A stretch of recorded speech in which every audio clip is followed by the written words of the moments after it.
Welcome to the Slop Temple. We pray this video helps. You start by locating properly licensed clips. Search YouTube and apply the Creative Commons filter, then open the video page to confirm the license and read the description.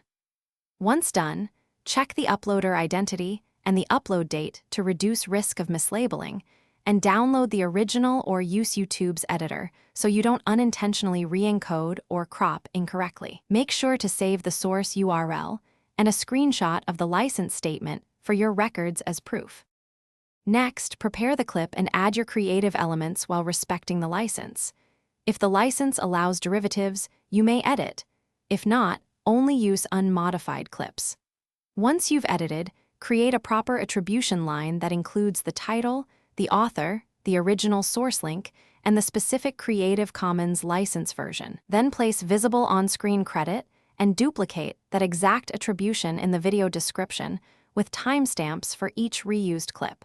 Because finally, upload using metadata that mirrors your attribution and explains reuse. Once published, monitor content ID and manual claims. If a claim appears, contest it immediately by submitting the license screenshot, the original URL, and timecodes showing the reused material. Make sure to use YouTube's dispute flow and keep all evidence on hand. If something goes wrong, one troubleshooting tip: gather and timestamp all proof before contacting support.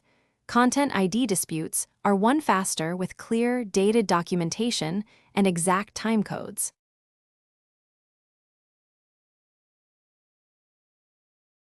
Thanks for watching.